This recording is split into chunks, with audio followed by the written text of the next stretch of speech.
Hey everyone, welcome back to Nat Joe's Cafe Library. Today we are going to talk about GrishaVerse.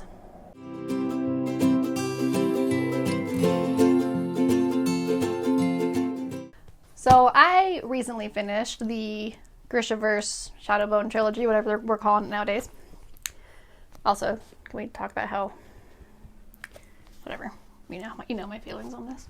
So I recently finished the trilogy, and I thought instead of doing a book, video per book, talk, review, vlog, whatever, we would just do a whole video for the series. So I'm going to talk about each book and what I liked about them, what I didn't like about them, all that stuff about each book, and then as the series as a whole. So I really liked the magic in this. It was very interesting. I liked the sun summoner and the shadowy. I liked that really obvious yin and yang kind of feeling of it.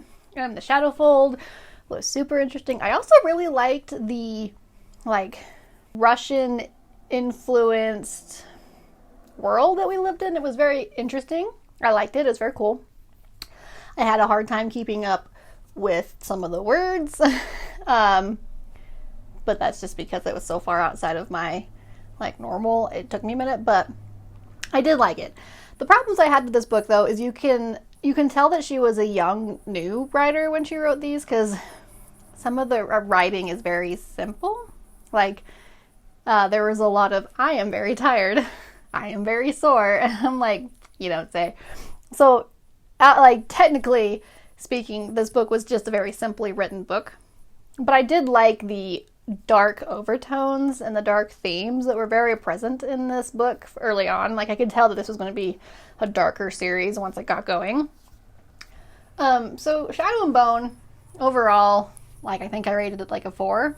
It was decent. It was fine. Not, I read the book and I couldn't understand the hype. I didn't quite get it yet. And so I was willing to give it to the second book. So my big issue I had with this book, though, was the cover.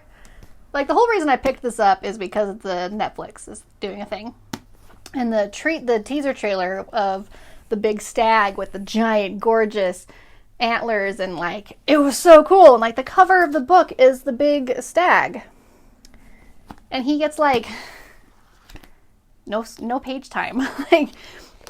I feel like it was a very missed opportunity to introduce really good world building with the lore of the amplifiers. The stag, when they do decide to talk about him, he's this great, amazing, mythical creature. He's basically a freaking unicorn, and they have to go find him, and then they find him like that. And then they kill him like that. It was so quick. And there was hardly any build-up. They're just talking about this mythical thing, and then we might find him. I don't really know. And then, there he is, found him. And I just felt like she could have introduced stories of the stag earlier in the book, especially when they're talking about her time at the orphanage. Especially when she's talking about stuff like that and stories that Anna would tell her as an orphan baby girl stuff. There were plenty of opportunities to introduce the lore of the stag. And so then when they do find the stag, you're like, holy crap, the unicorn's real, rather than being we learned about him 20 pages ago. Here he is. The payoff of the stag was super underwhelming, and I didn't understand why that's the teaser trailer. Okay. Finishing the series, I realized why that's the teaser trailer Netflix released. But having read just the first book, I did not understand the hype around the stag, because he was there and then he wasn't, and it was not a big deal. There was no effort in finding him. There was some effort to find him, but not as much effort as you would have expected. At no point did I doubt they would find the stag, if that makes sense. So it was just, I feel like the first book could have been edited a little bit more, so there was bigger payoffs when you had those really crazy plot points, like the stag, and when she kills him, and when the antlers and all this happens. So that was book 1. And then Siege and Storm. Read this one next, and holy crap, shit gets dark. I liked this one. This was probably my favorite in the series. I still didn't give it quite a 5-star. It was like almost, it was so close to being a 5-star. So I really liked this one a lot more. I liked this one, got a lot darker. The writing got better. It still wasn't great. The writing, you could still tell she was working out some of like new writer kinks a little bit. But this one is definitely my favorite of the series. I loved the story, or the character of Nikolai, or Stormhound, whatever, the pirate, him. I loved his character. He was great. I still was really irritated, once again, that, like, this crazy mythical creature that we've never heard about is just suddenly there. I need to sneeze. And without almost any warning, they're hunting it, and then they find it. Like, just like that. Like, once again, it was just too easy. And there was no, like, long-term payoff of finding this crazy water dragon, because, one, you don't know it's a thing. You don't know you're looking for it. And then when you do know you're looking for it, you're like, oh, and then we found it. Cool, great. And so there wasn't any cool payoff for it. So that kind of bugged me again, especially because, once again, he's the cover. Like, the amplifiers were the covers, and especially in book 1 and 2, the amplifiers really were, like, they were like a side quest. They were like a side quest. And, like, for how relevant they are to the plot and the story, there's, like, no hype around them. They're just kind of like, so I don't know. That bothered me a little bit. But overall, I loved Siege and Storm. Got a lot darker. What else happened in this book? I read them so fast, everything's thrown together. Boba break. What I really loved about this book was, and why this series, even though it's not like the best written series on the planet, why the series was really good for me was I loved the amorality of the characters and the very obvious struggle between light and dark, and how the main character kind of slips into the dark side a bit. She goes a little bit Anakin episode 2 on this, and I liked it. It was good. Like, having a main character who sympathizes with the villain makes us sympathize with the villain. Like, I wanted the Darkling to win for the majority of I have a whole thing about the Darkling, but I liked the Darkling a lot. He was evil and terrible, and I wanted him to win because Elena was basically the early Darkling. She was Anakin episode 2 before Darth Vader happened. Like, I really liked that Lee was able to write this so morally gray character. And I just, you don't see that a lot, especially in young adult, where the main character, I don't know, I think this one, I bought, wow, that was a side story. So that's what made the second book, like, hit real deep for me. I loved that she was kind of evil. Like, I loved it. Like, and it wasn't just, like, internal thought monologue that was like, oh, I'm kind of evil. Like, no. Bitch be me. And it was good. That was what really sold it for me for this series, was her ability to just write really complex, morally great characters. I loved it. Mal. Oh, Mal. I don't ship it with Mal. Like, the ending was adorable and super just, like, good. But I really kind of wish she would have ended up with somebody else. But anyway, the character of Mal was pointless in this book, and it really irritated me. I felt like he was around for the sake of conflict. He didn't bother me so much that, like, I hated him as a character. Once again, I felt like the plot could have been better served if Mal was doing something different than being mopey little Mal. And, like, I get that Elena is in love with him and that's like her boo. I get it. But Mal bothered me. I feel like he was another wasted potential character in this book. There was so many other things he could have been doing that would have been more effective, I think. Then we get to book 3. Ruin and Rising. This book, I liked it. Still better than the first one. I still liked the second one over this one. I did feel like the amplifier and the hunt for the bird had the proper build up this time. The hype surrounding the bird and the hunt for it and the like drive and need, like I felt it this time. The writing also drastically improved by the time this one came around, so I can appreciate that as well. The writing was a lot less passive and much more active and visual. So that was good. I liked that a lot. And by the time I got to this book, I got the hype. Like, I get it. This is a pretty good series. I still don't understand why it's like, oh my god, the hype. But then I saw the Netflix trailer last night, and I kind of get it. I'm so stoked for this. So stoked.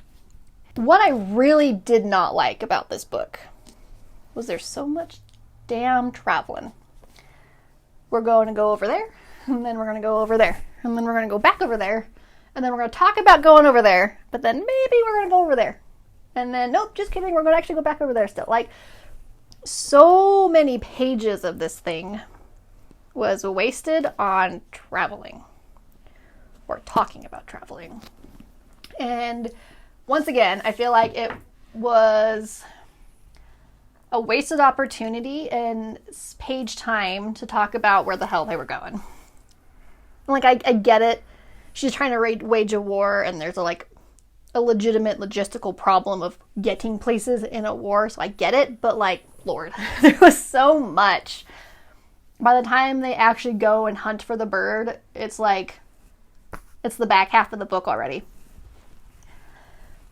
So that was the one. There were two big gripes I had with the third one. One of them was the traveling and just the wasted pages of trying to just travel. Like, there was so much exposition. The other thing that I really... we're going to talk about that later. Oh my god, there's so many things. Okay. Boba Break. I stole the Boba Break thing from Jesse the Reader, by the way. I'm sure you guys all watch him. But if not, you should definitely check his channel out. He's adorable. The thing about this book... Oh man, where do I... Okay, focus.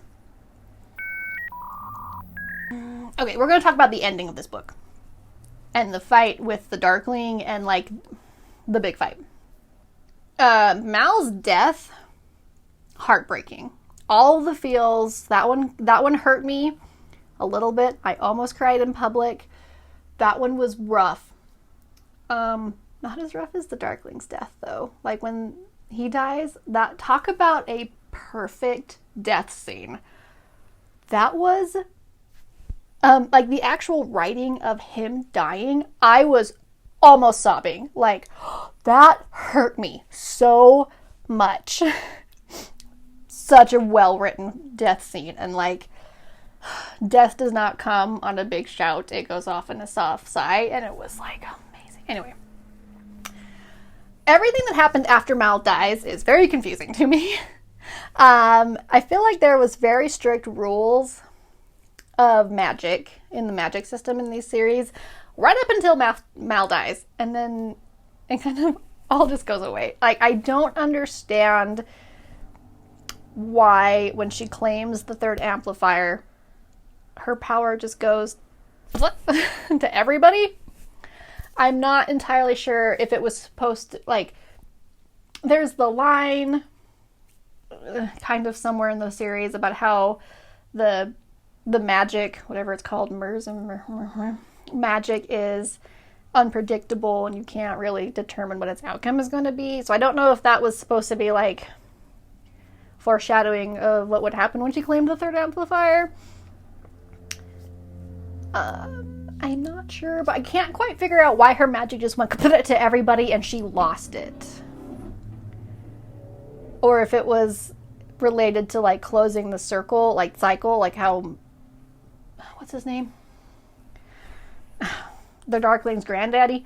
Him, like, when he resurrected his daughter or whatever, like, that closed the cycle. So, like, if it was something like that, and if I feel like it was, it needed to be elaborated a little bit more, because I'm really confused on that still. And the actual fight of the Darkling was so disappointing. Like, the actual, like, him dying, beautiful. Heartbreaking, but like 3 books, you want a direct confrontation between Elena and the Darkling, because every time they have a direct confrontation, there's friends involved, and there's running and shouting, and it's not like a one-on-one fight. And she's had her ass kicked every time up until this point. And so when she finally has a one-on-one confrontation with the Darkling, and she has a chance to finish it all, it's just like a... like, I don't know what I wanted instead. I don't know what is missing. But it felt like it was missing something. Like, I felt cheated that she stabs him with a normal dagger. Sorry, a Grisha blade dagger, while he's basically pissed off that his lifelong plan is falling apart. Like, I don't know what I wanted instead. It just felt really cheated to me. Like, I wanted her to be able to win against him and not take the cheap shot. It felt like she was taking a cheap shot, which, whatever, I understand that in real life and in real situations, you take the shot you get. I totally get it. I don't know, something about how that whole fight scene played out, I didn't like it. And I don't really know if I have a valid reason as to why. I don't know. Something about it made me go, oh, I don't know. I don't know. So, those are my thoughts on the individual books. Now I'm going to talk about the overall series and some of the character arcs and stuff. So, the overall series, I feel like missed such a fantastic opportunity of a redemption arc. I really liked the Darkling. I really liked Elena with the Darkling. Yes, he was a bad dude. He was not nice. He was super manipulative and gaslighting and abusive and all that. Yes, I know. But he was such a great character. He was so well written. And I liked the literary imagery, the literal imagery, everything, the poetic imagery. I loved everything about her and him being together. Like he said, she was his balance. And I just wanted that to happen so bad. Especially with Baghra. Am I saying her name? Bagheera? I'm going to call her Baghra. I don't know if that's how you're supposed to say it. Where was I going with Baghra?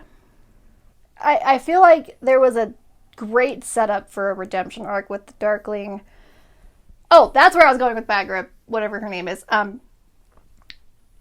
Between her character talking about how her son used to be this smart boy and there's still a little bit of good in him because he hasn't quite gone all the way yet, and Elena being like the balancing power to him, like the yin and the yang. There was such already there setup. There was already there such great setup for a redemption arc. Like, it practically wrote itself to be a redemption arc. Maybe that's why his death bothered me so much, is because I legitimately expected him to like pull a Darth Vader and like throw the Emperor into the thing moment. And it's full of Star Wars references in this video.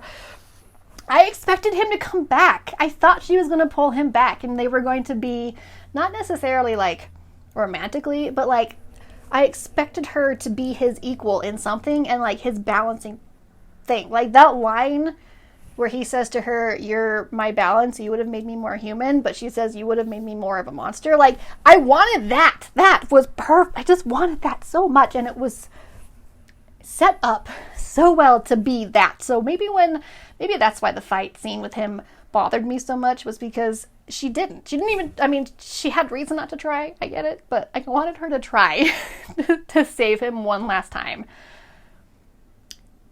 And I just wanted him to be saved, I guess. I don't know. I don't know. I'm really sad, and I feel like it was a missed opportunity. It was such an amazingly written character. I wanted that redemption arc so bad. Also, Nikolai. I hope you guys know I have no desire to read Six of Crows. that duology. I want to read King of Scars, but apparently I can't understand King of Scars unless I read The Six of Crows. I love Nikolai. I wanted those two together so bad. If I couldn't get the Darkling, I would have been fine settled for Nikolai, and I didn't get either. Nikolai was a great character. I liked him a lot. I liked his wit and his charm, and he was just such a dynamic character. I loved it. Elena, it was funny. Elena, I don't actually think I liked the character of Elena when she wasn't being, like, kind of evil. Because she just kind of disappeared into the background when she wasn't having, like, I'm going to be evil moments. I don't know. Maybe that's just how I read it. I don't know. I'm really sad Nikolai didn't happen. Oh, can we talk about another death that hurt me a lot? Bagra. That death. I mean, talk about martyrdom that is, like, earned and well-deserved. That poor lady.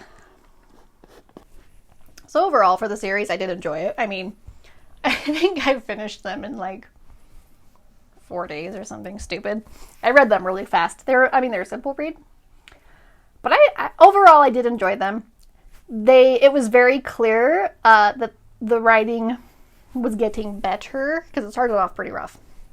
I wouldn't say it was bad writing. It just felt like young writing. Inexperienced writing, maybe. So as the series progressed, you could tell she was getting more experienced as a writer, and she was getting better. So overall, the series was great. Not like a 5-star series, but I'd call it like a solid 4. Book 2 was great. I really enjoyed how she wrote the characters that were balancing the fine line of being good or evil were the better characters. Mal, who was always good, he was kind of boring. Nikolai, I wouldn't call him all good, because he kind of had his moments. I mean, he was a pirate, for God's sake. Sorry, privateer. Nikolai was a great character. Bagra was a great character. Like, all the ones that had a little bit of duality to them were pretty well-rounded characters, but the ones that were, like, straight good, straight evil. Was there a straight evil? I don't know. I mean, okay, I guess technically the Darkling was straight evil, but he was just a lonely poor boy that wanted the world to love him, okay? Anyway, when I finished the Six of Crows duology, I'll do another one of these little wrap-up video vlogs, whatever this video should be called. I don't even know. What is a vlog anyway? I don't understand. Is this a vlog, or is this a review? Or is this a chat? I don't understand. I'm not enough of a booktuber to know what that means. Maybe I'll call it a vlog and wait for people to call me out. So I spent $60 at Barnes & Noble the other day buying the Six of Crows duology, King of Scars, and I'm very excited for the Bone Witch. Also looks super dark.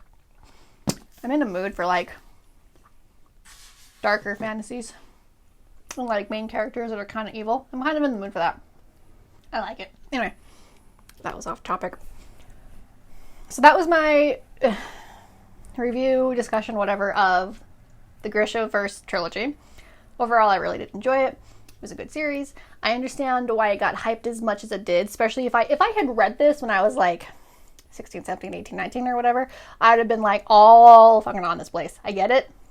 Reading it now, being a little bit older, it's a good series, but not like amazing. I've heard her writing got drastically better for Six of Crows, so I'm kind of excited because she's growing. Clearly, she's growing as an author. Like that's obvious just in the 3 books of the GrishaVerse. She's growing as an author. I like her writing style and what it seems to be growing into. So, yeah, we shall, when I get finished with the duology, we'll do another one of these. So thanks for joining me. Please let me know all your feels about this one. I'm still not over the Darkling's death. I'm kind of sad, honestly, that he died.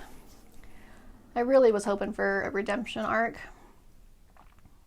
Or at least an attempt at a redemption arc.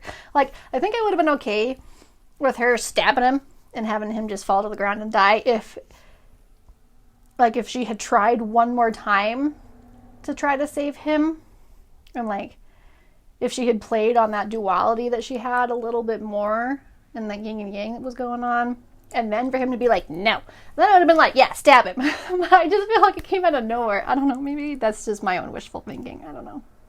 Anyway, let me know your thoughts. Let me know what you guys thought of the Darkling and her and the duality. Let me know all your thoughts. I want to know. This book was really fun to read. I'm excited-ish for the Six of Crows. I really want to read the King of Scars, but I'm fine. I'll do it in the proper order. Anyway, I will see you guys on the next one.